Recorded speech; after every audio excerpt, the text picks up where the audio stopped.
আসসালামু আলাইকুম ওয়া রাহমাতুল্লাহি ওয়া বারাকাতুহু। সম্মানিত উপস্থিতি, আজকে আমি আপনাদেরকে একটি হাদিস শোনাবো।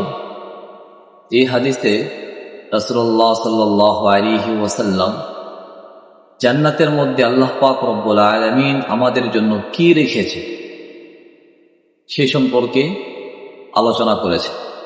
হাদিসটি সহিহ বুখারীতে বর্ণিত হয়েছে, হাদিস নাম্বার ৭৪৯৮।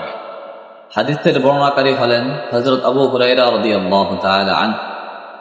عن أبي هريرة رضي الله تعالى عنه أن رسول الله صلى الله عليه وسلم قال হযরত আবু হুরায়রা রাদিয়াল্লাহু তাআলা আনহু থেকে বর্ণিত, তিনি বলেন রাসূলুল্লাহ সাল্লাল্লাহু আলাইহি ওয়াসাল্লাম বলেছেন, قال الله عز وجل, আল্লাহ তাআলা বলেন, أعددت لعبادي الصالحين, আমি আমার নেককার বান্দাদের জন্য কি প্রস্তুত করে রেখেছি।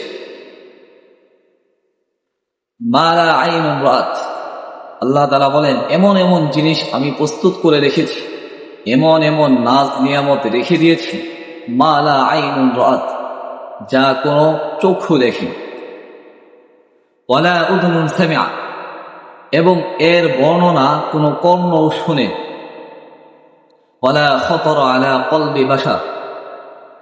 আরো বলেন যে আমি কি নিয়ামত জান্নাতের মধ্যে রেখেছি, মানুষের অন্তর এর কল্পনাও করতে পারে না। তো আল্লাহ পাক রব্বুল আলামিন আমাদের জন্য কি নিয়ামত রেখেছেন, এখন আপনারা একটু চিন্তা করে দেখেন। আমরা তো দুনিয়ার সামান্য নিয়ামতগুলো দেখেছি, এগুলো দেখে আমরা দুনিয়ার জন্য পাগল হয়ে গিয়েছি।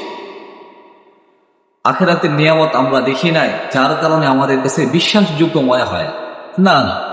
কোরআনে অনেক জায়গায় জান্নাতের নিয়ামতের কথা বলা হয়েছে। তো আল্লাহ পাক রব্বুল আলামিন আমাদের সকলকে আখিরাতের নিয়ামতের বর্ণনার কথা শুনে জেনে বেশি বেশি নেক আমল করার তৌফিক দান করুন। আমিন। আসসালামু আলাইকুম ওয়া রাহমাতুল্লাহি ওয়া বারাকাতুহু।